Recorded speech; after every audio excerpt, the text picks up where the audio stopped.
নাচ ভীত গলায় বলল, বিশ্বাস করুন আমি বুঝতে পারিনি এত বড় ঝামেলা বেঁধে যাবে। সায়েম ক্ষুদ্র কণ্ঠে বলল, হোয়াট ডু ইউ মিন? এতে বলছে রেবে কি আছে? একটা মানুষের বিবেকেই তো থাকে। এমন কাজ করা উচিত কি উচিত না? ও, তোমার মধ্যে তো আবার বিবেক বলতে কিছুই নেই। থাকলে তো কি কলেজের লাইব্রেরিতে তেলাপোকা ছেড়ে দেয়? তুমি কি ভেবেছিলে চুপচাপ তেলাপোকা ছেড়ে দিয়ে আসবে আর কেউ কিচ্ছু টের পাবে না? সায়েম তাকিয়ে রয়েছে নাজের দিকে। তার চোখে জিজ্ঞাসা। যে উত্তরের আশা সে করছে সে উত্তর নাজ দিতে চাইছে, তবে পারছে না।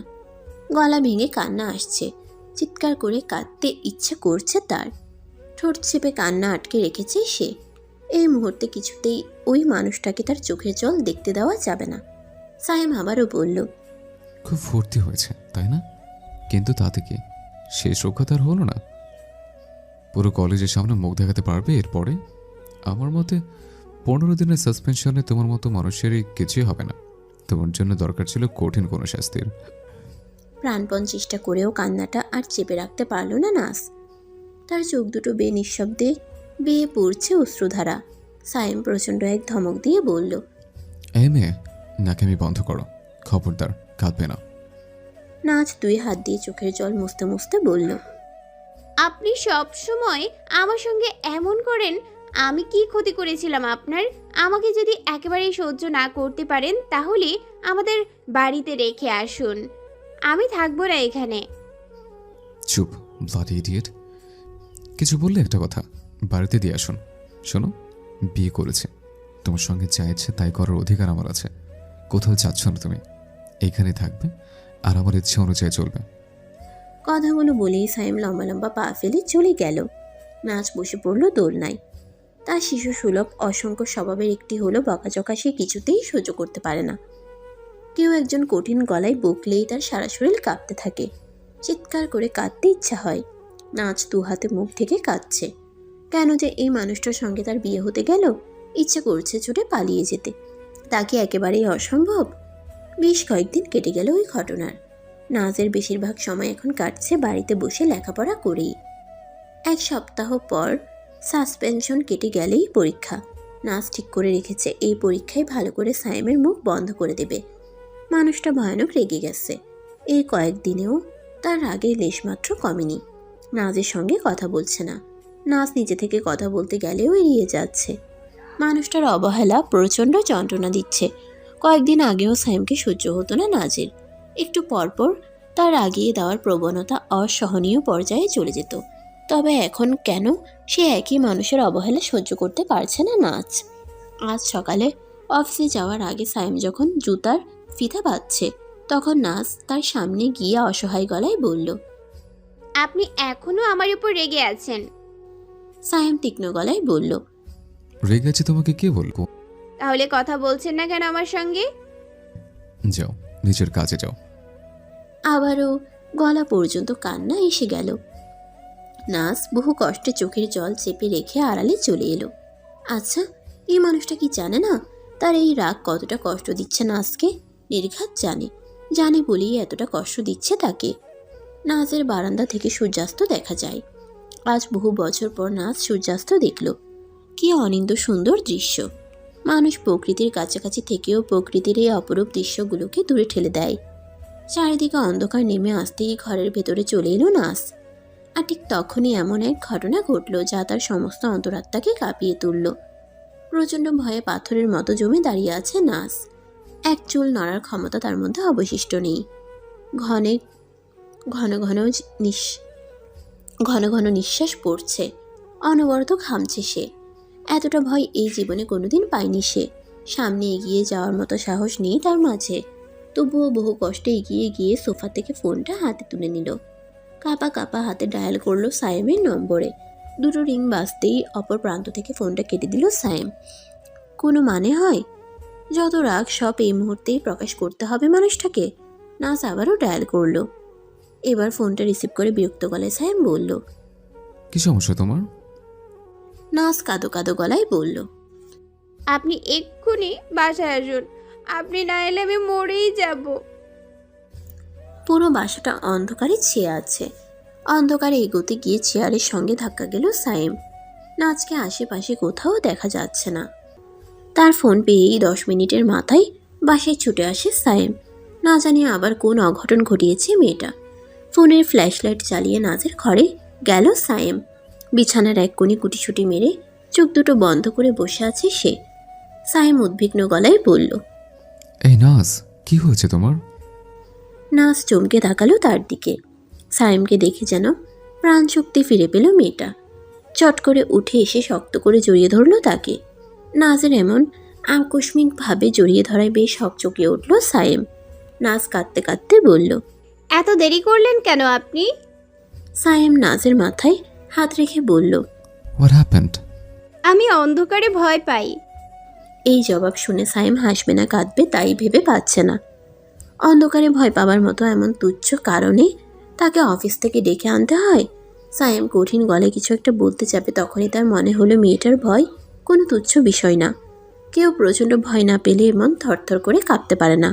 সায়েম কোমল স্বরে বলল, আচ্ছা, ছাড়ো আমাকে, আমি ক্যান্ডেল চালাচ্ছি।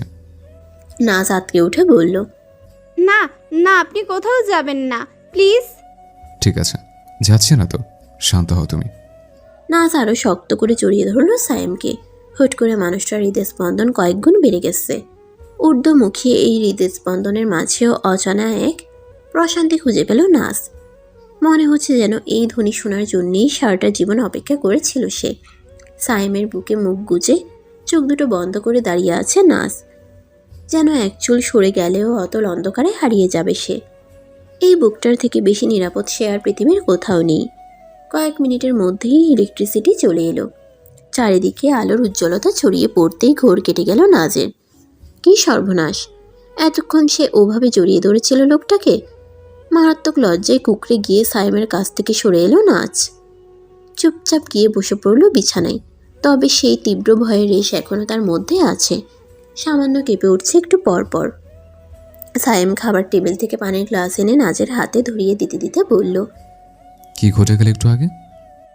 নাজ এক চুমুকে পানির গ্লাস শেষ করে বলল, আমার একটা রোগ আছে, আমি অন্ধকার সহ্য করতে পারি না, অন্ধকারে প্রচণ্ড ভয় পাই। কবে থেকে? ছোটবেলা থেকে। তখন অন্ধকারে কী সব জন্তু জানোয়ার দেখতে পেতাম, এখন আর পাই না, তবে ভয়টা রয়ে গেছে। সায়েম কিছুটা সময় চুপ করে থেকে বলল, আমাকে জানাওনি কেন? আপনি যদি রাগ করেন তাই ভেবে আর বলিনি। সায়েম ভ্রুকুচকে বলল, কি আশ্চর্য, রাগ করবো কেন? আপনাকে ভরসা নেই, যে কোনো সময় রেগে যেতে পারেন। সায়েম ছোট্ট দীর্ঘশ্বাস ফেলে পকেট থেকে ফোনটা বের করলো। ইলেকট্রিশিয়ানকে খবর দিতে হবে। বাড়িতে আইপিএস আছে, তবে সেটা দীর্ঘদিন যাবৎ নষ্ট। আজই সারিয়ে না ফেললে যখন তখন কারেন্ট চলে যাবে, আর মেয়েটা আবারও ভয় পেয়ে বসবে। ইলেকট্রিশিয়ান মিনিট 10-এর মধ্যেই চলে এলো। সায়েম তার কাজের তদারকি করছে। নাচ মোহিত দৃষ্টিতে তাকিয়ে রইল তার দিকে। মানুষটা ক্রমশই তাকে মুগ্ধ করে যাচ্ছে। নাচ তো চায় না তার প্রতি মুগ্ধ হতে, তবুও সামলে রাখতে পারে না শেষমেশ নিজেকে। এই মানুষটার মধ্যে কি যে আছে! সায়েমের দিক থেকে চোখ দুটো সরিয়ে নাচ তাকালো আয়নার দিকে। সে কি দেখতে এতটাই অসুন্দর? কই না তো। ময়মনসিংহে থাকতে কত শত ছেলেকে সে রিজেক্ট করেছে তার হিসাব নেই। যেই মেয়েটার প্রতি ছেলেদের এত আগ্রহ, এত আকর্ষণ, সেই মেয়েটাকে সারাক্ষণ দূরে সরিয়ে রাখে কেন সায়েম? আসলে কিছু কিছু ছেলে আছে যারা রূপে নয় গুণে আকৃষ্ট হয়। পৃথিবীর সবচেয়ে রূপবতী মেয়েটিও যদি তাদের সামনে এসে দাঁড়ায়, তাহলেও তার অবচেতন মন খুঁজতে থাকবে মেয়েটার গুণগুলো। সায়েমও কি তাদের মধ্যে একজন? তাই যদি হয়ে থাকে তাহলে তো ভারী মুশকিল। নাজের তো উল্লেখ করার মতো তেমন কোনো গুণই নেই। আচ্ছা, নাজ হঠাৎ করে সায়েমকে আকৃষ্ট করতে আগ্রহী হয়ে উঠল কেন? তার কি দায় পড়েছে ওই ছেলেটাকে আকৃষ্ট করার? পরিস্থিতির চাপে পড়ে মতের বিরুদ্ধে দুজন দুজনকে বিয়ে করেছে, তাই বাধ্য হয়ে একসঙ্গে থাকতে হচ্ছে, ব্যাস এতটুকুই। এর থেকে বেশি কিছুই তাদের সম্পর্কে নেই। নাজ বাথরুম থেকে চোখে মুখে পানি দিয়ে ফিরে এসে দেখল ইলেকট্রিশিয়ান লোকটা চলে গেছে। সায়েম স্বাভাবিক স্বরে বলল, কিছু খেয়েছো সারাদিন? নাজ নাসূচক মাথা নাড়ল। কেন? ইচ্ছে করেনি। সায়েম কড়া গলায় বলল, ইচ্ছে করেনি মানে? সবই তোমার চালাকি, তাই না? আমি আবার কি চালাকি করলাম? এই যে না খেয়ে সুস্থ হয়ে পড়বে, যাতে পড়তে না হয়। নাস অসহায় দৃষ্টিতে তাকিয়ে রইল সাইমের দিকে। এই করলার মতো তিতা লোকটার মুখে পড়াশোনা ছাড়া কোনো কথাই শোনা যায় না। সাইম বলল, রেডি হয়ে এসো। রেডি হব কেন? সাইম বিরক্ত গলায় বলল। আমি বলেছি তাই, এত প্রশ্ন কেন করো? নাস রেডি হয়ে আসতেই সাইম তাকে নিয়ে বেরিয়ে গেল। বিশাল এক রেস্টুরেন্টে এসেছে তারা। নাস চোখ বড় বড় করে আশেপাশে তাকাচ্ছে। নিঃসন্দেহে অনেক দামি রেস্টুরেন্ট এটি। নাস লক্ষ্য করেছে সাইমের খুব অল্প সংখ্যক শখের একটি হলো টাকা খরচ করা। সাইম শান্ত গলায় বলল, এখানে সেকেন্ড ফ্লোরে অনেক সুন্দর একটা বসার জায়গা আছে, চলো সেখানেই যাই। কি দরকার ছিল শুধু শুধু এত দামি রেস্টুরেন্টে আসবার? সাইম সিঁড়িতে পা রেখে বলল, না এসে উপায় আছে? জোরিনের রান্না খেতে তো অতিষ্ঠ হয়ে গেছে। সাইম নিঃশব্দে সিঁড়ি বেয়ে উঠছে, নাস্তার পিছু পিছু। তারা যখন উঠছে একই সময় একটা মেয়ে নামছিল সিঁড়ি বেয়ে। আচমকা সাইমকে দেখে দাঁড়িয়ে পড়ল সে। মেয়েটা উৎফুল্ল কণ্ঠে বলল, আরে সায়েম, কি অবস্থা? মেয়েটার ডাক শুনে এবার সাইমও দাঁড়িয়ে পড়ল। সৌজন্যমূলক হাসি হেসে বলল, সে যদি, কতদিন পর দেখা। না সরু চোখে তাকিয়ে রইল সেজুতি নামের মেয়েটার দিকে। মেয়েটা অতিরিক্ত সুন্দরী, মাথা ভর্তি কোঁকড়ানো চুল, চোখে চিকন ফ্রেমের চশমা, আর পরনে জিন্স টপস। কি সাংঘাতিক ব্যাপার! সাইমের সঙ্গে এমন রূপবতী একটা মেয়ে জানাশোনা থাকবে কেন? সেজুতি বলল, কি অবস্থা করেছিস নিজের? আগের থেকেও তো শুকিয়ে গিয়েছিস। এত কাজ করতে করতে মরে যাবি তো। কোথায় কাজ করলাম? ভেবেছিস কি কিছুই খবর রাখি না? শুনলাম এবছরে নাকি 2বার প্রমোশন পেয়েছিস। এতগুলো টাকা যে কামাচ্ছিস, সবই কি ধরে ধরে ব্যাংকে রেখে দিচ্ছিস? একবারও তো দেখলাম না আমাদের ট্রিট দিতে। অবশ্যই দিব, বাইরে দিব। বাই দ্য ওয়ে, তুই এখানে কি করছিস? সেজুতি ইতস্তত করে বলল, আমার ফিয়ন্সে সঙ্গে দেখা করতে এসেছিলাম। সাইম অবাক গলায় বলল, ফিয়ন্সে? বিয়ে ঠিক হয়ে গেছে নাকি? এই তো কিছুদিন আগেই কথাবার্তা ঠিক হলো। তোর বিয়ে কবে খাবো বলতো? বিয়ের প্রসঙ্গ আসতেই সাইম খানিকটা অপ্রস্তুত হয়ে পড়ল। নাজের সঙ্গে তার বিয়ের ব্যাপারটা কাউকে জানানো হয়নি, জানানোর ইচ্ছাও আপাতত নেই। সাইম ব্যস্ততার ভান করে বলল, আমার না অফিস থেকে একটা জরুরি কল আসছে, একদিন চলে আমাদের অফিসে। হ্যাঁ যাবই তো। বিয়ের কার্ড নিয়ে শো কার্ড তো পাবি, তবুও আগে ভাগে বলে রাখি, তোকে কিন্তু আমার বিয়েতে আসতেই হবে। তুই না এলে আমি বিয়েই করব না। অফকোর্স যাব। তুই সারা জীবন সিঙ্গেল থাকবি, সেটা তো হতে দেওয়া যায় না। সেই জ্যোতি খানিকটা হেসে বলল, আল্লাহ হাফেজ। আল্লাহ হাফেজ। সে জ্যোতি হড়বড় করে সিঁড়ি বেয়ে নেমে গেল। না সাইমের থেকে অনেকটা দূরে দাঁড়িয়েছিল বলে হয়তো তাকে লক্ষ্য করেনি। মেয়েটা নিচে নেমে কাকে যেন ফোন করছে। নাজ এক দৃষ্টিতে তাকিয়ে দেখছে মেয়েটার কর্মকাণ্ড। সাইম ধমকের সুরে বলল, চলো। এই মানুষটা সবসময়ই ধমকের সুরে কথা বলে তার সঙ্গে। সেজুতি নামের ওই মেয়েটার সঙ্গে তো ওভাবে কথা বলল না। সাইম যে এত সুন্দর করে কথা বলতে পারে তা ছিল নাজের কল্পনারও বাইরে। নাজের ধারণা ছিল মানুষটা গম্ভীর প্রকৃতির, কিন্তু এখন দেখছে শুধু তার বেলাতেই সকল গাম্ভীর্য।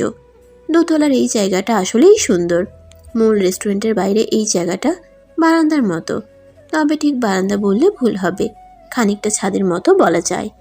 মাথার উপরে খোলা আকাশ, আর পায়ের তলায় ঘাসের ছড়াছড়ি, যদিও সে ঘাস প্লাস্টিকের। পুরোটা ছাদ জুড়ে অসংখ্য মোমবাতির ছড়াছড়ি।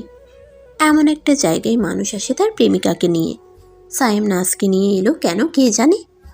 সাইম মেনুটা নাজের দিকে বাড়িয়ে দিয়ে বলল, দেখো কে খাবে। নাজ কিছুক্ষণ অভিজ্ঞ ভঙ্গিতে মেনুটা নাড়াচাড়া করলো।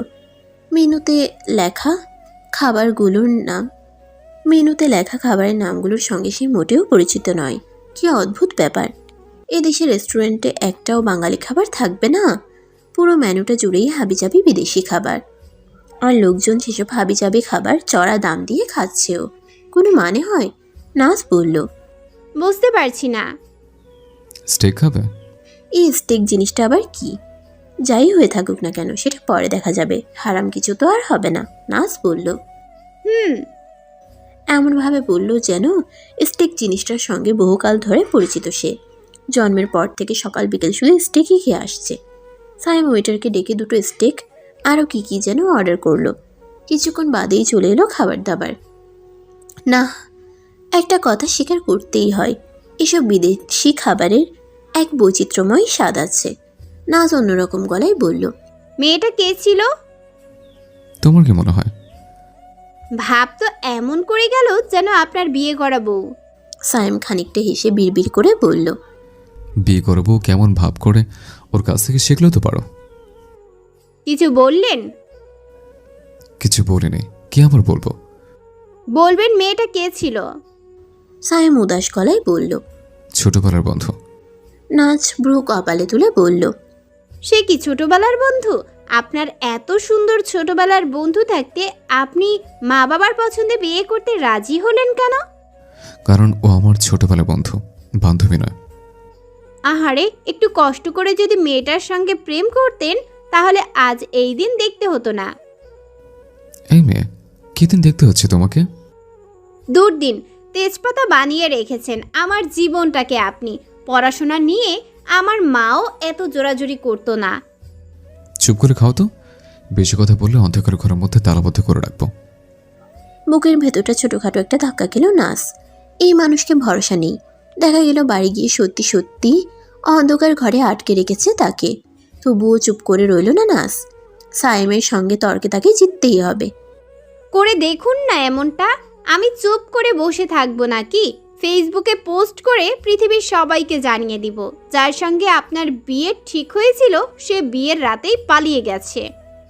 সাইম তার ছেলের হাসি হেসে বলল, এখন তুমি যদি নিজের ইচ্ছায় সবাইকে জানাতে চাও যে বিয়ের জন্য তুমি ছিলে আমার সেকেন্ড অপশন, তাহলে আমারই বা কি আপত্তি থাকতে পারে? না, এই মানুষের সঙ্গে তর্কে জেতা নাজের পক্ষে সম্ভব নয়। ঈদের ছুটিতে শহুরে ছেলেমেয়েরা কাছের মানুষগুলোর সঙ্গে ঈদের আনন্দ ভাগাভাগি করে নিতে গ্রামের বাড়িতে ছুটে যায়। এমন দৃশ্যই সচরাচর দেখা যায়। তবে সাইমদের পরিবারের সবই উল্টো। খুব সম্ভবত এই প্রথম গ্রাম থেকে বাবা মা শহরে আসছেন ছেলের সঙ্গে ঈদ করতে। এর পেছনে অবশ্য যথাযোগ্য কারণও আছে। এই প্রথম সাইম নিজের টাকায় কোরবানি দিচ্ছে। গরুও নাকি কিনবে নিজে দেখে শুনে। সব ভালো ভালো গরু আগে ভাগেই ঢাকায় চলে আসে। যদিও তার বাবা মা বেশ কয়েকবার বোঝানোর চেষ্টা করেছিলেন, কিন্তু ছেলের জেদের কাছে হার শেষমেশ মেনেই নিয়েছেন। এদিকে নাজের মনটা বেশ ভার হয়ে আছে। রোজার ঈদেও বাড়িতে নিয়ে যাওয়া হয়নি তাকে। মার রাজ্যের সব আত্মীয় স্বজন বান্ধবীদের ফেলে ঢাকায় বসে ঈদ করেছে সে। ওই করলার মতো তিতা ছেলেটা জীবন থেকে সমস্ত সুখ কেড়ে নিচ্ছে তার। তবে ভরসার কথা একটাই, এবার তার সঙ্গে কণা থাকবে। ওই মেয়েটা আশেপাশে থাকলে আপনা আপনি মুখে হাসি ফুটে ওঠে। কিছুদিন হলো নাজের পরীক্ষা শেষ হয়েছে। পরীক্ষা কেমন হয়েছে? জঘন্যর চেয়েও অধম যদি কিছু থেকে থাকে সেটা। ঈদের ছুটির পরেই নাকি রেজাল্ট দেবে। ওই রেজাল্ট কার্ড হাতে পাবার সঙ্গে সঙ্গে কুটি কুটি করে ছিঁড়ে ফেলতে হবে তাকে, কিংবা তার চেয়েও ভালো আগুনে পুড়িয়ে দিতে হবে। ওই বস্তু সাইমের হাতে পড়লে সর্বনাশ। দেখা গেল রেজাল্ট দেখার পর 24 ঘন্টার মধ্যে 25 ঘন্টাই তাকে বইয়ের সামনে বসিয়ে রেখেছে। নাজ আজ মহাব্যস্ত। সকাল সকাল সাইম একটা লিস্ট ধরিয়ে দিয়ে অফিসে চলে গেছে। বাবা মার আগমন উপলক্ষে কয়েকদিন ধরেই বাড়িটা গোছগাছ করা হচ্ছে। যে কাজগুলো বাকি আছে তার দায়িত্ব দেওয়া হয়েছে নাজকে।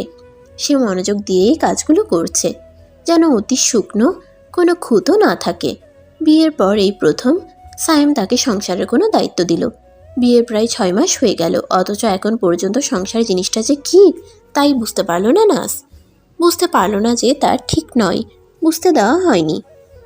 যতবারই আগ বাড়িয়ে কোনো কাজ করতে গেছে সাইম ধমক দিয়ে বলেছে, এইসব করার বয়স এখনো তোমার হয়নি, যাও পড়তে বসো।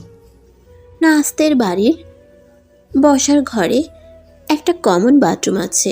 কয়েকদিন ধরে সেই বাথরুমের এক কল নষ্ট হয়ে পড়ে আছে। ট্যাপ যতই ঘোরানো হচ্ছে পানি বের হচ্ছে না। এ বাড়ির দারোয়ান আবার সকল কাজের কাজই। তাকে যখন বলা হলো কল সরানোর জন্যে একটা মিস্ত্রি ডেকে আনতে হবে, তখন সে গর্বের হাসি হেসে বলল, মিস্ত্রি লাগবো না আফা, এইসব ছোটোখাটো কাম আমিই পারি। এই মুহূর্তে দারোয়ান বাথরুমের কল সারাচ্ছে আর জরিনা রান্নাঘরে বসে তরকারি করছে। বাথরুম থেকে রান্নাঘরের দূরত্ব খুব একটা বেশি না। উচ্চস্বরে কথা বললে শোনা যায়। দারোয়ান প্লাস দিয়ে কলটা ঘোরাতে ঘোরাতে বলল, তুমি কইলাম জরিনা, কামটা ঠিক করলা না। জরিনা তরকারি কুটা বন্ধ করে অবাক দৃষ্টিতে তার দিকে তাকিয়ে বলল, আমি আবার কি করলাম নুরু ভাই? এই যে আমি তোমার বিল্ডিংয়ের কতগুলো বাড়িতে কাম দিলাম, আর তুমি সবার কাছে আমার দুর্নাম করলা। সি সি, আমি আপনার নামে দুর্নাম করবো কোন দুঃখে? কেডা কইছে এই কথা? যার কওনের হেই তো আর চুপ কইরা থাকবো না, কইছে এটাই আসল কথা। আপনার নামে দুর্নাম করে আমার লাভ কি? এটা জানো তুমি, এই লাইগাই মানুষের উপকার করতে হয় না। আমার নামে একটা মিথ্যা অপবাদ দিবেন না তো নুরু ভাই। মিথ্যে অপবাদে কি দেখলা? দোতলার ভাবি নিজে আমারে কইছে তুমি আমারে নিয়া কি সব বইলা বেড়াও। কি বলি কোন শুনি? দুজন স্বল্প শিক্ষিত মানুষের ঝগড়া বেশ উপভোগ করছিল নাস। তবে তার সেই উপভোগে বাধা সৃষ্টি করলো কলিং বেলের আওয়াজ। এই সময়ে আবার কে এলো? সাইমের তো এখন আসার কথা নয়। দরজা খুলতেই টুপি পরা একটা লোকের দেখা মিলল। লোকটা বলল, ম্যাম একটা পার্সেল ছিল। নাজের মনে পড়ল কিছুদিন আগে অনলাইন থেকে কতগুলো বিছানার চাদর অর্ডার করেছিল। সেগুলোই ডেলিভারি দিতে এসেছে সম্ভবত। নাজ বলল, কত হয়েছে জানি? ম্যাম টাকা তো আগেই পে করা হয়েছে। কি? আমি তো পে করিনি। নাজ ভালো করে পার্সেলের উপরের কাগজটাই চোখ বুলালো। এটা তো তার অর্ডার করা নয়, ভিন্ন একটা অর্ডার। সাইম কি তবে কিছু অর্ডার করেছিল? না, এখানে তো নাজের নামই লেখা। একটা কলেজে একটা কাগজে সাইন করে বক্সটা নিয়ে ভিতরে ফিরে এলো সে। এই বক্স খোলা ঠিক হবে কিনা কে জানে। বহু সাত পাঁচ ভেবে ভয়ে ভয়ে খুলল সে। বক্সটা খুলতেই মুগ্ধতায় কয়েক মুহূর্ত স্তম্ভিত হয়ে দাঁড়িয়ে রইল সে।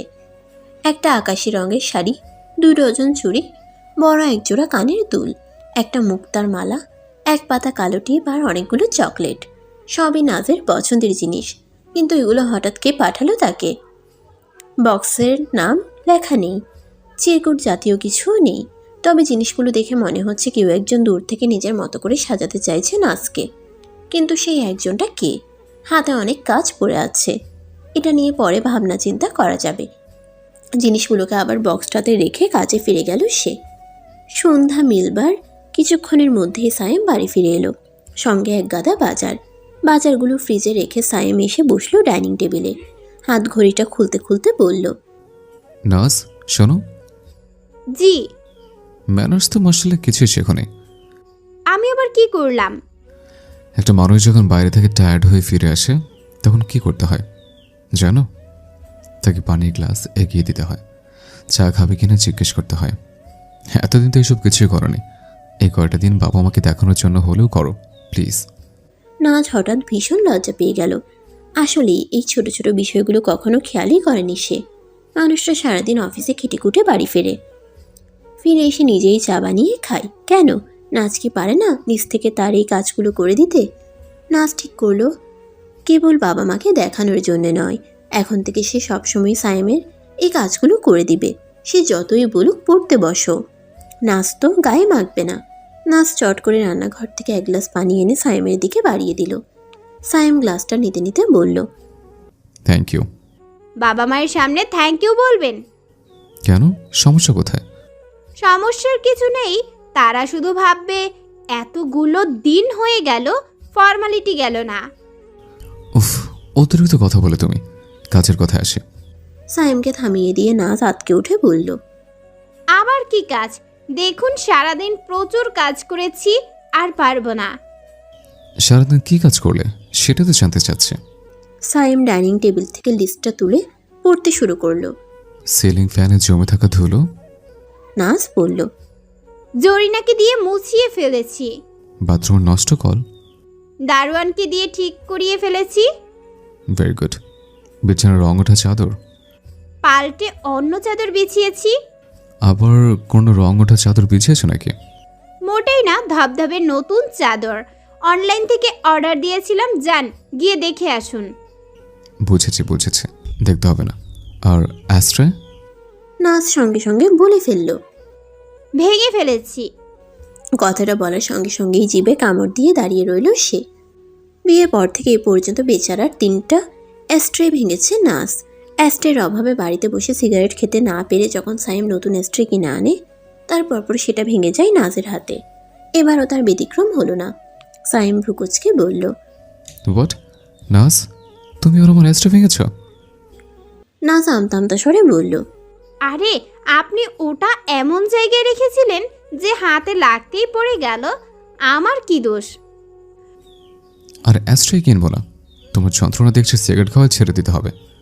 নাজ বেবে করে বলল, তাতে যদি যায় বদ অভ্যাসটা?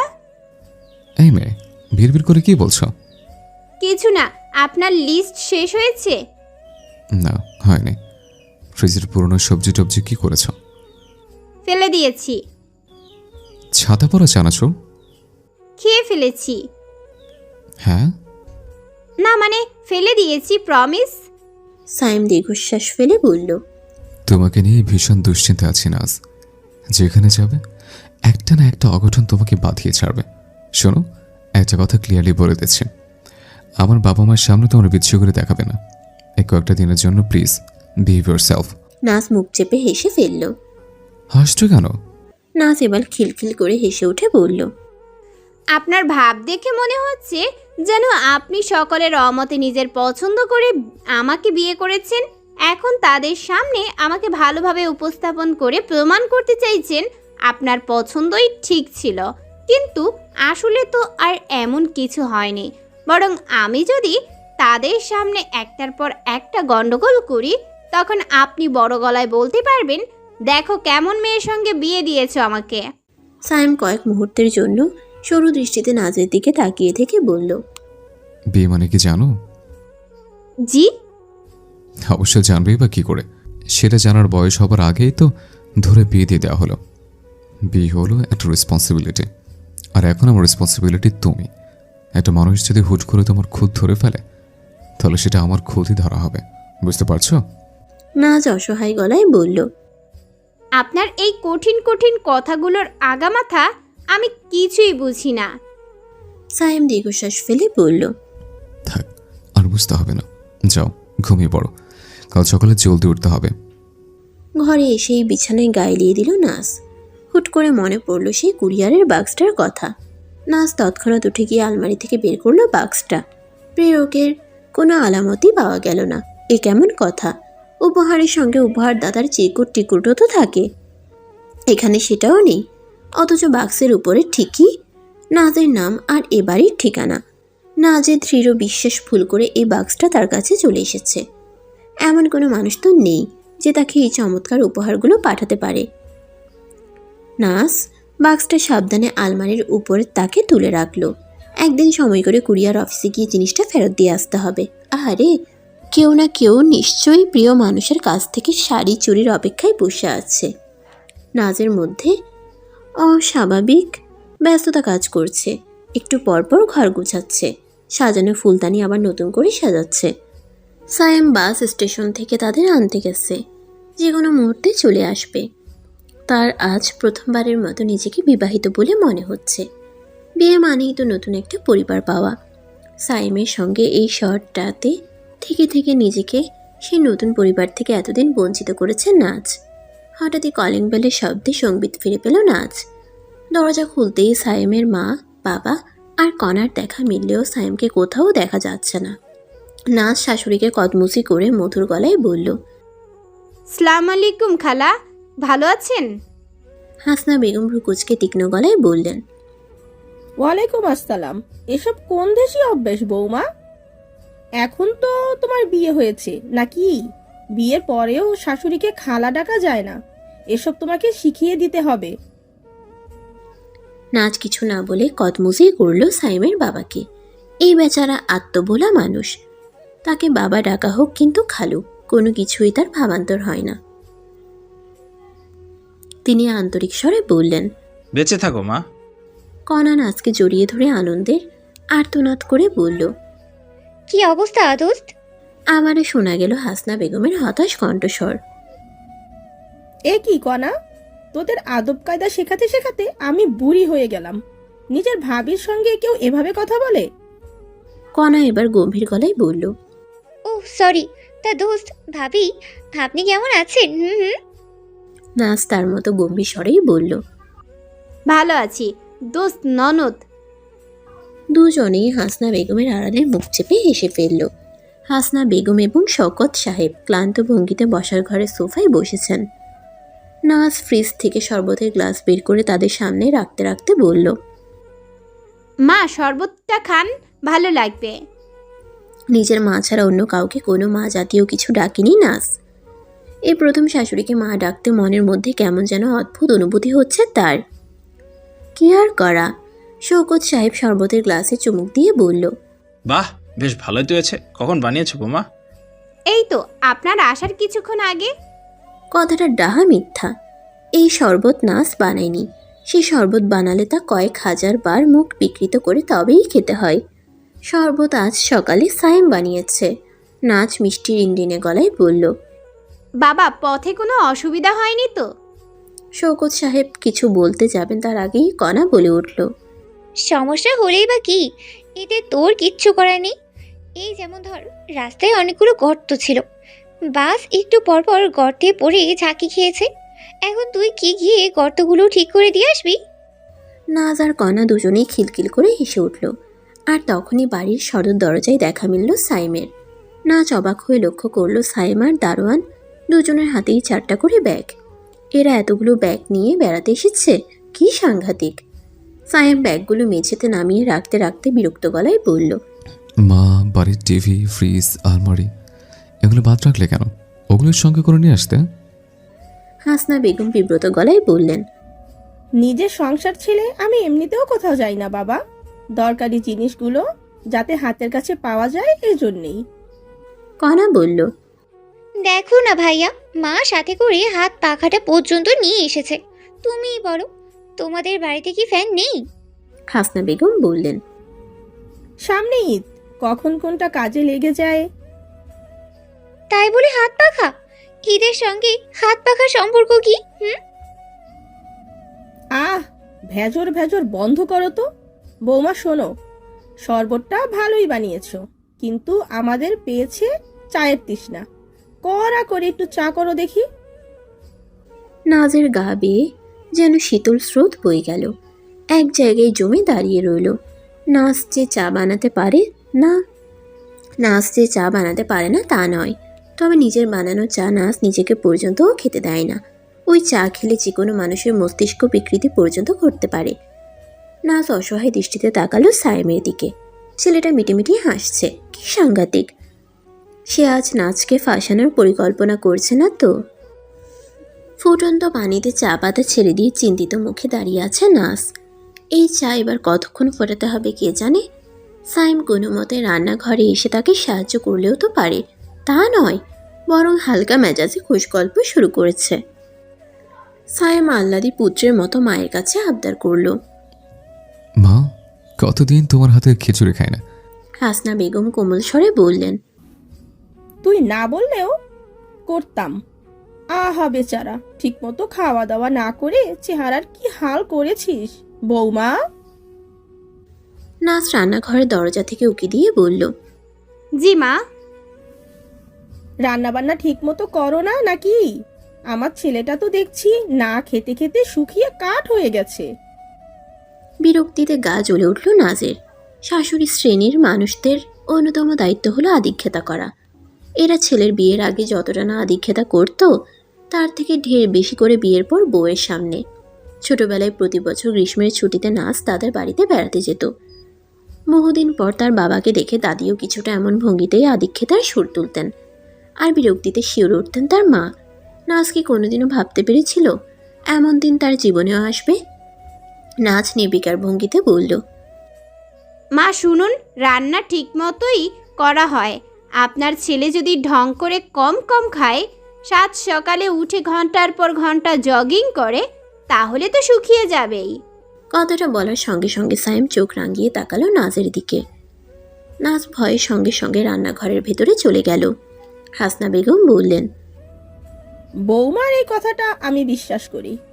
হ্যাঁ রে বাবা, তোর এসব জগিং টগিং করার কি দরকার? সাইম বিরক্ত গলায় বলল, কে বলে এসেছ? যাও গিয়ে ফ্রেশ হয়ে নাও। ওই রুমটা তোমাদের, চলো আমি দেখিয়ে দিচ্ছি। কণা অসহায় গলায় বলল, আর ভাইয়া আমার রুম তোর কোনো রুম নেই, তুই এতিম। মানে? মানে আবার কি? তোকে যে ফ্যামিলিতে জায়গা দিয়েছে এই তো অনেক। সেদিন ডাস্টবিনে করিয়ে না পেলে আজ তো রাস্তা রাস্তা ঘুরতে, আবার রুমও লাগবে? কণা কাদো কাদো গলায় বলল। বাবা শুনলে? শওকত সাহেব প্রচ্ছন্ন হাসি হেসে বললেন। সায়েম কি যে পাস মেয়েটাকে খেপিয়ে। নিজেদের ঘরের দিকে যাওয়ার পথে হাসনা বেগম হুট করে রান্নাঘরে ঢুকলেন। পিছে পিছে সায়েমও এলো। হাসনা বেগম উদ্বিগ্ন গলায় বললেন, বৌমা শোনো, আমি যে কয়দিন আছি তোমাকে আর রান্নাঘরে আসতে হবে না। এমনিতেও এই বয়সে ঘন ঘন চুলার কাছে আসতে নেই, গায়ের রং পুড়ে যায়। নাজের প্রচণ্ড হাসি আসছে। ইচ্ছা করছে গলা ফাটিয়ে হাসিতে গড়িয়ে পড়তে, তবুও গলার স্বর যথাসম্ভব স্বাভাবিক রেখে বলল, সে কি মা, কেন? ছেলেটা এমনিতেই আমার কাছে থাকে না, সারা বছর কি খায় না খায় তার কোনো ঠিক নেই। তার উপরে আবার এত শখ করে আমার হাতের খিচুড়ি খেতে চেয়েছে। আমি যেই কয়দিন আছি নিজেই ভালো মন্দ রেঁধে খাওয়াবো। সায়েম এবং নাজ দুজনের দৃষ্টি এক মুহূর্তের জন্যে একে অপরের উপর পড়ল। যেন চোখে চোখে দুজন একসঙ্গে বলে উঠল, মিশন সাকসেসফুল। আসলে এসবের পুরোটাই সাইমের মাস্টার প্ল্যান। নাজ যে রান্না বান্নার পর্যন্তও জানে না, এবারের রান্নার সকল দায়িত্ব জরিনা নামের এক গৃহপরিচারিকার হাতে। এ কথা হাসনা বেগম জানতে পারলে বিস্ময়ে আটকে উঠবেন। মানুষের মাথার উপর আকাশ ভেঙে পড়ে, আর তার আকাশের উপর মাথা ভেঙে পড়বে। তাই সায়েম ঠিক করলো ইমোশনালি ব্ল্যাকমেল করে রান্নার পুরো দায়িত্বটাই মায়ের কাঁধে চাপিয়ে দেবে। সকলে হাত মুখ ধুতে চলে গেল। সায়েম আবারও ফিরে এলো রান্নাঘরে। নাজ হালকা গলায় বলল, আপনার একটা কাজ কমিয়ে রেখেছি। কোন কাজ? পানিতে চা পাতা দিয়েছি। সায়েম ব্যঙ্গাত্মক স্বরে বলল, বাও, এত কঠিন কাজ তুমি করলে কি করে বলো তো? আমার তো বিশ্বাসই হচ্ছে না। নাজ আহত দৃষ্টিতে তাকিয়ে রইল সাইমের দিকে। এই ছেলেটাকে সে কিছুতেই বুঝতে পারে না। এই হালকা মেজাজে ফাজলামো করছে তো এই কঠিন স্বরে ধমক দিচ্ছে। সাইম গভীর মনোযোগ দিয়ে ফুটন্ত চায়ের দিকে তাকিয়ে বলল, এ কি, চায়ে রং আসছে না কেন? কে জানে কোন দেশি চা পাতা বাজার থেকে ধরে এনেছেন আপনি। স্ট্রেঞ্জ, যত খারাপ চা পাতা হোক না কেন রং তো আসবেই। কোন কৌটা থেকে চা পাতা নিয়েছ বলো তো? নাজ নীল রঙের একটা কৌটা দেখিয়ে বলল, এই যে এটা থেকে। সাইম কয়েক মুহূর্ত চুপ করে থেকে শান্ত গলায় বলল, নাজ, হুম, এটাকে কালো জিরা বলে। নাজ চোখ বড় বড় করে কালো জিরার দিকে তাকিয়ে বলল, ওহ, আমি তো বুঝতেই পারিনি। ছি ছি, এত বয়স হয়ে গেল এখনো চা পাতা চিনলে না? What a shame. বয়স হয়ে গেল মানে? আমাকে দেখে কি 80 বছরের বুড়ি মনে হয়? একদমই না। কোথাও 80 বছরের বুড়ি আর কোথায় তুমি। 80 বছরের বুড়িরা জগৎ সম্পর্কে জ্ঞান রাখে, বিচার বিবেচনা করে সিদ্ধান্ত নেয়। দেখুন, আপনি কিন্তু পদে পদে আমাকে অপমান করে আসছেন। এবার আপনার মায়ের কাছে এর একটা বিচার দিতেই হবে। সেই কাজ ভুলেও করতে চাও না, উল্টো নিজে বিপদে পড়বে। মা যদি জানতে পারে তুমি সামান্য চায়ের পাতা চেনো না, তাহলে কুরুক্ষেত্র বেঁধে যাবে। নাজ মুগ্ধ হয়ে দেখল সাইমের চা বানানো দৃশ্য। চায়ের রংটা বিস্মিত করে দেওয়ার মতো। কি আশ্চর্য, কোনো মেয়ে মানুষকেও নাজ এত ভালো করে চা বানাতে দেখেনি। সৃষ্টিকর্তা এই মানুষটার মাঝে কোনো খুঁত রাখেননি, না রেখেছেন গুণের অভাব। মানুষটার মুখের দিকে একবার তাকালে ইচ্ছে হয় অনন্তকাল ধরে তাকিয়েই থাকতে। তার কপালের উপর কটা চুল অগোছালোভাবে পড়ে আছে। খুব ইচ্ছা করছে কোনো একটা অজুহাতে সেই চুলগুলোকে ছুঁয়ে দিতে।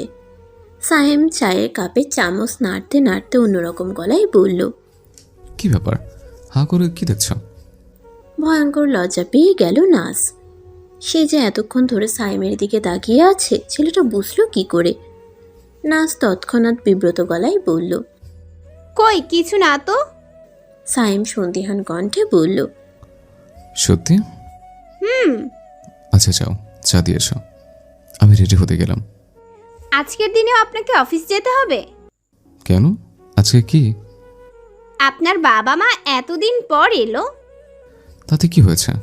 শোনো, পৃথিবীতে যাই ঘটে যাক না কেন, আমি কাজে ফাঁকি দিতে পছন্দ করি না, আর যে কাজে ফাঁকি দেয় তাকেও পছন্দ করি না।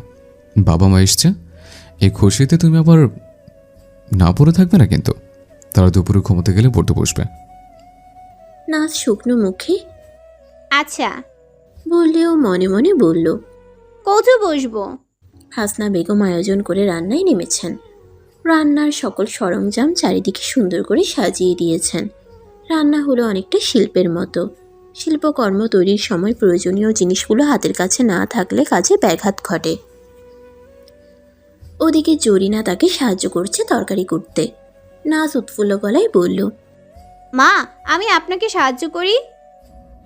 না বৌমা, আমাকে সাহায্য করতে হবে না। তুমি বরং গিয়ে তোমার বাবাকে উদ্ধার করো। উদ্ধার করব মানে? গিয়ে দেখোই না কি কাণ্ড বাঁধিয়েছে সে। সাইমের বাবা মায়ের জন্য নাচের ঘরটা বরাদ্দ করা হয়েছে। এবারে সব থেকে চমৎকার ঘর এটি। পূর্ব দিকে বিশাল এক জানালা। খুব ভোরে ঘুম ভেঙে গেলে এই জানালাটা দিয়ে সূর্যোদয় দেখা যায়। ঘরটার সঙ্গে লাগোয়া এক চিলতে বারান্দাও আছে। বারান্দা থেকে পাশের বাড়ির বারান্দা দেখা যায়। সেই বারান্দায় সারাক্ষণ ছোটাছুটি করে বেড়ায় ছোট্ট একটি মেয়ে। সায়েম অফিসে গেলে একা একা থাকতে থাকতে নাচ যখন হাঁপিয়ে ওঠে, এখানে এসে মেয়েটার কর্মকাণ্ড দেখে। বর্তমানে এই ঘর জুড়ে ছড়িয়ে ছিটিয়ে রয়েছেন নানান জিনিসপত্র। পুরনো কতগুলো আইসক্রিমের বক্স, এক গাদা খবরের কাগজ আর স্যান্ডেল, চশমার খাপ, মুড়ির প্যাকেট, রাজ্যের ওষুধপত্র, পানের বাটা, না জানি কত কি। শৌকত সাহেব অসহায় দৃষ্টিতে জিনিসগুলোর দিকে তাকিয়ে রয়েছেন, যেন কি করবেন তার দিশা খুঁজে পাচ্ছেন না। নাচ খানিকটা হেসে বলল, এ কি বাবা, আপনি দেখি আজ তো একটা দোকান খুলে বসেছেন। শৌকত সাহেব মাথা চুলকাতে চুলকাতে বলল, আসলে সব তোমাদের দোষ, বুঝলে বোমা? এত জিনিসপত্র নিয়ে কেউ বেড়াতে আসে, এখন এগুলো নিয়ে যে কোথায় যাই। কোথাও যেতে হবে না বাবা, আপনি বরং ড্রয়িং রুমে গিয়ে টিভি দেখুন, আমি সব কিছু গুছিয়ে রাখছি। সেই ভালো। শৌকত সাহেব উঠে এলেন।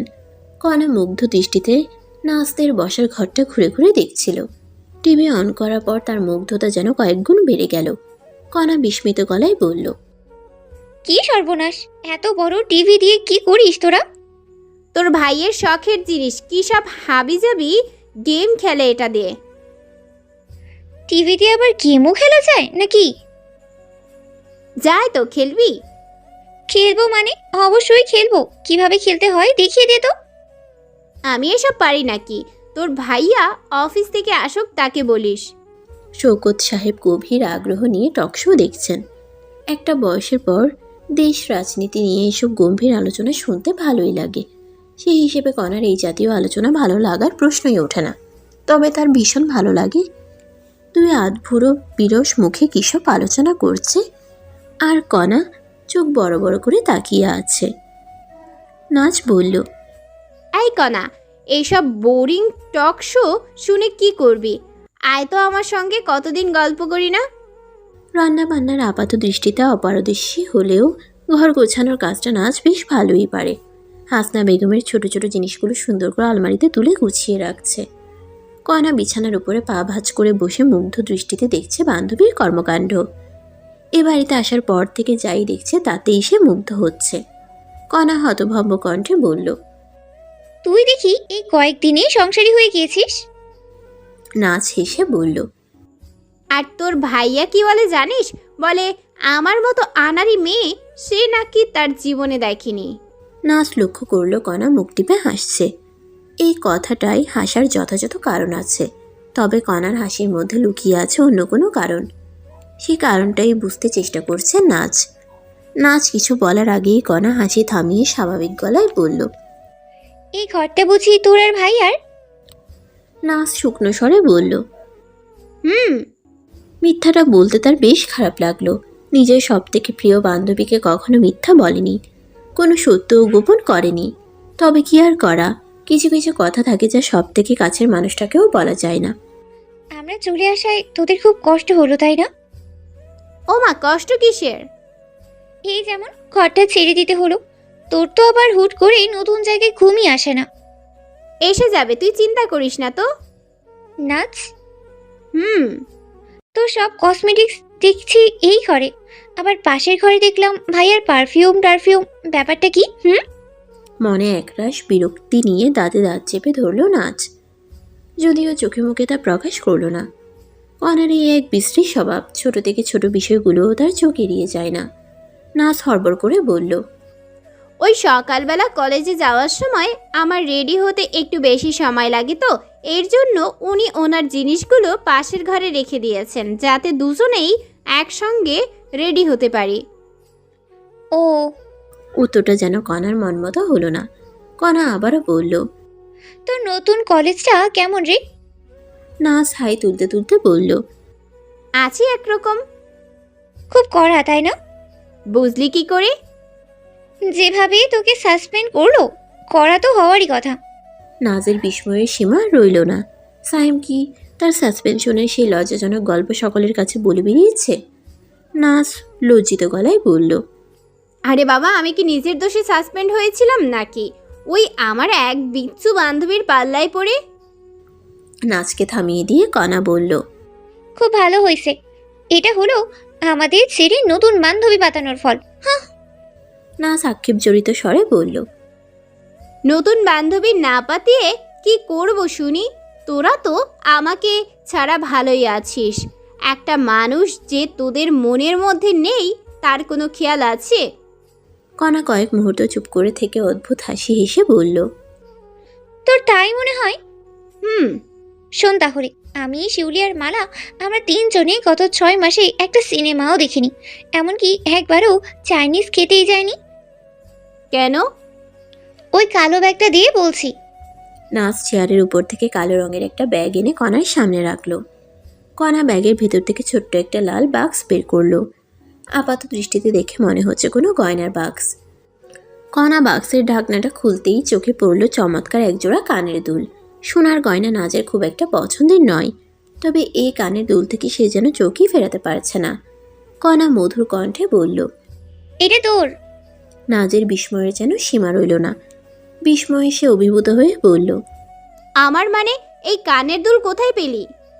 বললাম না, 6 মাস ধরে আমরা তিনজন শুধু টাকায় জমিয়েছি, বিয়ের সময় তো তোকে কিচ্ছু দিতে পারিনি, এখন দিচ্ছি। আমাকে আবার কিছু দিতে হবে কেন? আমি কি তোদের দূরের কেউ? কাছের কেউ বলেই তো দিতে হবে, তাছাড়া বিয়ে তো মানুষের জীবনে একবারই আসে। আনন্দে নাজের চোখে জল চলে এলো। কাছের এই মানুষগুলোর জন্য তার জীবনটা এত সুন্দর। কনা নাজের অশ্রু মুছিয়ে দিতে দিতে বলল, কি আশ্চর্য, এতটুকুতেই কাঁদতে হয় নাকি? আমার মহারাগী ভাইয়াটা যে কি করে তোকে সহ্য করে। আজ সকলে একসঙ্গে রাতের খাবার খেতে বসলো। খাবার টেবিলে হাসনা বেগম এবং শৌকত সাহেব তাদের 2 ছেলে মেয়ের শৈশবের মজার মজার গল্প করছেন।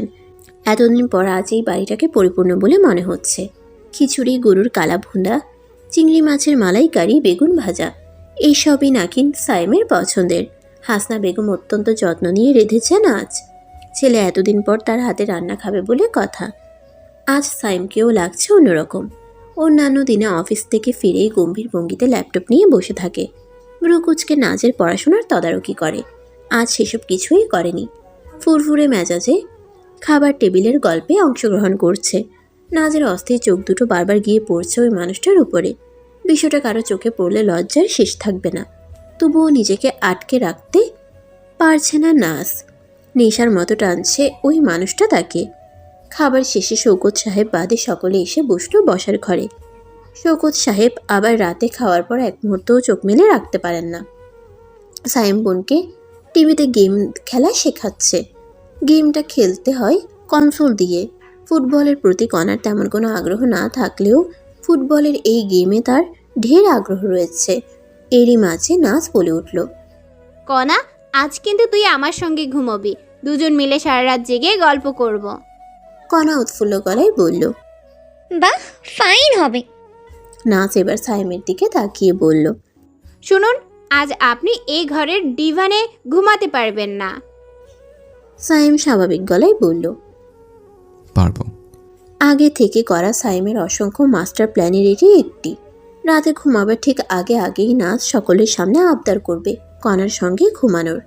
সাইমও কোনো আপত্তি ছাড়াই মেনে নেবে তার আবদার। এই প্ল্যানটা মূলত করা হয়েছিল যাতে তাদের দুজনকে এক ঘরে না ঘুমাতে হয়। হাসনা বেগম আতকে উঠে বললেন, সে কি বৌমা, সায়েম এ ঘরে ঘুমাবে কেন? সাইম বলল, আমার কোনো সমস্যা হবে না। তোর সমস্যার জন্য বলছি না বাবা, নতুন নতুন বিয়ের পর স্বামী স্ত্রীকে আলাদা ঘরে থাকতে নেই, এতে সংসারে অকল্যাণ বাড়ে, শয়তান বাসা বাঁধে। নাচ অসহায় গলায় বলল, নতুন নতুন বিয়ে কোথায় মা, 6 মাস হয়ে গেল। তোমরা আজকালকার ছেলে মেয়েরা এসব বুঝবে না বৌমা, আমি যা বলছি তাই করো। কণা বলল, কিন্তু মা, আমাদের গল্প এত শখ করলাম, সারা রাত জেগে গল্প করব। সারা রাত জেগে গল্প করতে হবে কেন? আমরা কি কালই চলে যাচ্ছি? এতগুলো দিন পড়ে আছে, যত খুশি গল্প করিস। বৌমা, তোমরা যাও তো, ঘুমিয়ে পড়ো, অনেক রাত হয়ে গেছে। সাইম এবং নাচ মুখ চাওয়াচাওয়ি করছে। 6 মাসের বিবাহিত জীবনে কখনো একই ঘরে একই সঙ্গে ঘুমায়নি তারা। এবার কি হবে? একই বিছানায় আজ প্রথমবারের মতো ঘুমাবে সাইম এবং নাচ। ভয়, লজ্জা, সংকোচ এই সকল অনুভূতির এক সংমিশ্রণ আঁকড়ে ধরেছে নাচকে। সাইম বিছানার এক পাশে গলা পর্যন্ত চাদর টেনে শুয়ে ফোন টিপছে। রাত 11:44। এই সময়ে সাধারণত নাচ থাকে গভীর ঘুমে মগ্ন, অথচ সাইমের চোখে মুখে ঘুমের লেশমাত্র নেই। সে কি প্রতিদিন এত রাত পর্যন্ত জেগে থাকে? তার পাশে অথচ কিছুটা দূরে অনিশ্চিত ভঙ্গিতে বসে আছে নাচ। কি করবে কিছুই বুঝতে পারছে না। সাইম আর চোখে কয়েক মুহূর্তের জন্যই পর্যবেক্ষণ করলো তাকে। অবশেষে ফোনটা বালিশের নিচে রেখে হাই তুলতে তুলতে বলল, সারাটা রাত কি বসে বসে কাটাবে? যদি সে চেয়ে থাকে তাহলে প্লিজ ওই চেয়ারটা গিয়ে বসে থাকো, আমি একটু আরাম করে ঘুমাই। নাচ ব্যথিত কণ্ঠে বলল। বসে বসে কাটাতে যাব কেন? সাইম তাদের দুজনের মাঝখানে একটা কোলবালিশ রাখতে রাখতে বলল, তাহলে শুয়ে পড়ো, সকালে উঠতে হবে তো। নাচ ইতস্তত করতে করতে সাইমের পাশে শুয়ে পড়ল। কেন জানি তার ভয়ঙ্কর লজ্জা করছে, লজ্জায় চোখ মুখ বন্ধ হয়ে আসছে। তবুও বহু কষ্টে নিজেকে সামলে বলল, শুনুন, আপনি কিন্তু সাবধানে ঘুমাবেন। কেন? ঘুমের মধ্যে আমি ফুটবলার হয়ে যাই। আমার পাশে যদি কেউ থাকে তাহলে তাকে লাথি মেরে ফেলে দেই। ছোটবেলায় একবার আমার এক ফুফাতো বোন আমাদের বাড়িতে 1 মাসের জন্য বেড়াতে এসেছিল। ওকে রাতে ঘুমাতে দেওয়া হলো আমার পাশে। একদিন বেচারিকে এমন লাথি মারলাম যে পড়ে গিয়ে হাত ভেঙে ফেলল।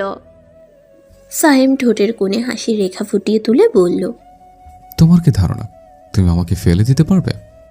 কেন পারবো না? আচ্ছা দিও। বলেই সাইম বাতি নিভিয়ে ওপাশ ফিরল।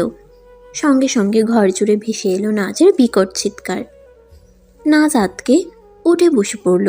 সাইম তার দিকে ফিরে ভ্রুকুচকে বলল, এই মেয়ে, তুমি দেখছি সকলকে এই ঘরে জড়ো করবে, কি হলো আবার? নাচ লম্বা নিঃশ্বাস ফেলতে ফেলতে আতঙ্ক জড়িত কণ্ঠে বলল, আপনি লাইট অফ করলেন কেন? জানেন না আমি অন্ধকারে ভয় পাই। তাই বলে ঘুমানোর সময় লাইট জ্বালিয়ে রাখতে হবে? হ্যাঁ, এই ঘুটঘুটে অন্ধকারে আমার কোনোদিনও ঘুম আসবে না। আপনি জলদি লাইটটা অন করুন তো। ওয়েট আ মিনিট, তার মানে তুমি এতদিন লাইট অন করে ঘুমাতে, আর আমি ভাবতাম তুমি রাত জেগে পড়ছো। নাচ বিড়বিড় করে বলল, দিনেই পড়ি না, আবার রাত জেগে। তবে বিড়বিড় করে বললেও সাইম বোধহয় ঠিকই বুঝে গেল। সাইম লাইট অন করে আবারও আগের ভঙ্গিতে শুয়ে চোখ দুটো বন্ধ করে বলল, ইত্যা যেতে দাও, তুমি দিনেও পড়বে রাত জেগেও পড়বে। Good night. নাচ যেন মনে মনে চমকে উঠল। তার মনের কথাও সম্ভবত বুঝে ফেলার ক্ষমতা মানুষটার রয়েছে। এই ঘরে বিশাল একটা দেয়াল ঘড়ি রয়েছে। ঘন্টার কাঁটা যখন নতুন ঘরে যায় তখন ক্রমশ উচ্চস্বরে টিক টিক শব্দ করে, আবার কয়েক মিনিট পরেই বন্ধ হয়ে যায়। এখন ঘড়িতে কাটায় কাটায় রাত 3টা। ঘড়িটা যথা নিয়মে টিকটিক শব্দ করতে শুরু করেছে। মাঝে মাঝে ঘুমের ঘোরে এই শব্দটা পৌঁছায় সাইমের কর্ণকুহরে। এতে যে তার ঘুমের খুব একটা ব্যাঘাত ঘটে তা নয়, তবে আজ ঘটল। কারণ দেয়াল ঘড়ির টিকটিক ধ্বনির সঙ্গে আরও একটা আওয়াজ ভেসে এলো সাইমের কানে। একটা চিৎকারের শব্দ। চিৎকারটা অবশ্যই নাজের, তবে এবার আগের তুলনায় কয়েক গুণ বিকট। এই মেয়ের সমস্যাটা কি? তাকে কি আজ চিৎকার করার রোগে ধরল? সাইম চোখ ডলতে ডলতে উঠে বসল। আশেপাশে কোথাও নাচকে দেখা যাচ্ছে না, কিন্তু অস্ফুট স্বরে তার চাপা আর্তনাদ শোনা যাচ্ছে। কি আশ্চর্য, মেয়েটা গেল কোথায়? কয়েক মুহূর্ত পর ঘুমের ঘোর কেটে গেলে সাইম যখন সংবিত ফিরে পেল, তখন তার মনে হলো মেয়েটা পড়ে যায়নি তো। খানিকটা ঝুঁকে মেঝের দিকে তাকাতেই তার ধারণার সত্যতা মিলল।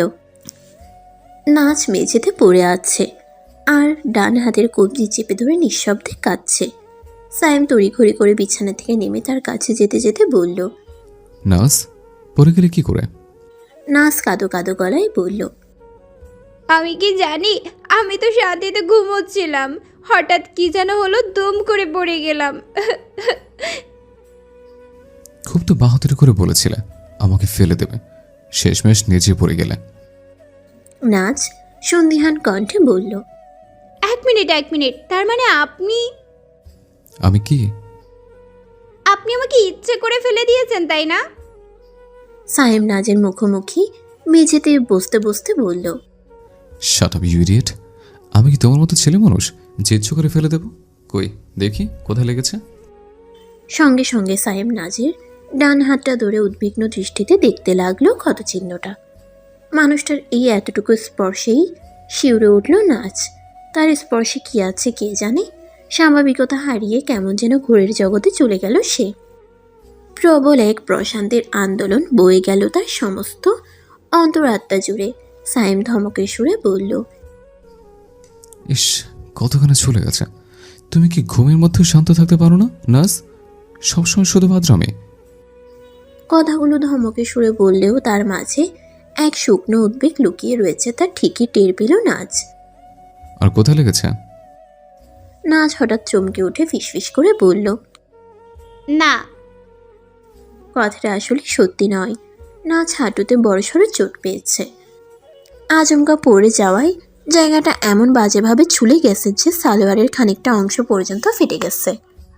কিন্তু এই কথা ছেলেটাকে বলা যাবে না, শেষমেশ বলে বসবে। কই দেখি কি কাণ্ড ঘটিয়েছ। উঠে বসো, আমি আসছি। উঠতে পারবে? নাচ বিছানায় উঠে বসলো। কিছুক্ষণের মধ্যেই সাইম ফিরে এলো ফার্স্ট এড কিট আর একটা বরফ ভর্তি বোতল নিয়ে। বোতলটা নাচের দিকে বাড়িয়ে দিয়ে বলল, আরও যেখানে লেগেছে সেখানে এটা চেপে ধরো। নাচ হতভম্ব বনে গেল। নাচ যে আরও কোথায় ব্যথা পেয়েছে ছেলেটা বুঝলো কি করে। নাচের মনে মাঝে মাঝে প্রবল সন্দেহ জাগে। নির্ঘাত সে থট রিডিং জানে, মানুষের অজান্তেই তার মনের কথাগুলো পড়ে ফেলতে পারে। নাচ ইতস্তত করে বোতলটা চেপে ধরল তার বাম হাঁটুতে। এদিকে সাইম গভীর মমতার সঙ্গে নাচের হাতে মলম লাগিয়ে ব্যান্ডেজ করে দিল। নাচ নিচু গলায় বলল, এসবের কোনো প্রয়োজন ছিল না কিন্তু। আর তোমার এইভাবে পড়ে যাওয়ার প্রয়োজন ছিল না। কে বলেছিল একেবারে বিছানার কোনায় গিয়ে ঘুমাতে? নাচ কি বলবে ভেবে না পেয়ে বলল, ভাবলাম আপনার যেন কোনো সমস্যা না হয়। আমার সমস্যা হবে কেন? আমার কি তোমার মতো মানুষকে ফেলে দেওয়ার স্বভাব আছে? শুয়ে পড়ো এখন। ঘুমাতে এসে সাইম লক্ষ্য করল নাচ আবারও একেবারে বিছানার শেষ প্রান্ত ঘেঁষে শুয়ে আছে। সাইম তীক্ষ্ণ কণ্ঠে বলল, এই মেয়ে, কাছে সরে আসো। আমার উপরে চড়েছে আছে নাকি? নাচ ইতস্তত করতে করতে বেশ অনেকটা কাছেই চলে এলো সাইমের। কোল বালিশটা ছাড়া তাদের মধ্যে খুব একটা ফাঁক নেই। এই মানুষটার 2 মিটার রেডিয়াসের ভেতরে কোনো একটা জাদু আছে। এই রেডিয়াসের ভেতরে এলেই মুগ্ধতায় আর অস্থিরতা কেমন যেন এলোমেলো করে তোলে নাচকে। অতিরিক্ত কোনো কিছুই সহ্য করা যায় না, অতিরিক্ত মুগ্ধতাও নয়। তাই চোখ বন্ধ করার সঙ্গে সঙ্গেই ঘুমে তলিয়ে গেল নাচ। 5 মিনিট পর আবারও শোনা গেল সাইমের কণ্ঠস্বর, নাস, এই নাস। নাচ ঘুম জড়ানো কণ্ঠে বলল, নাস, ওঠো না। উফ, এত বিরক্ত করেন কেন আপনি? সবে ঘুমিয়ে পড়েছিলাম। এইটুকু সময়ের মধ্যে আপনার কেউ ঘুমিয়ে পড়তে পারে নাকি? আমি পারি। উঠে যখন পড়েছ তখন আমার ফোনটা চার্জ দিয়ে দাও। তোমার হাতের কাছে চার্জারটা। নাজ হতভম্ব গলায় বলল, আপনি ফোনে চার্জ দেওয়ার জন্য আমাকে ডেকে তুলেছেন? হ্যাঁ দেখো না, মাত্র 21% চার্জ।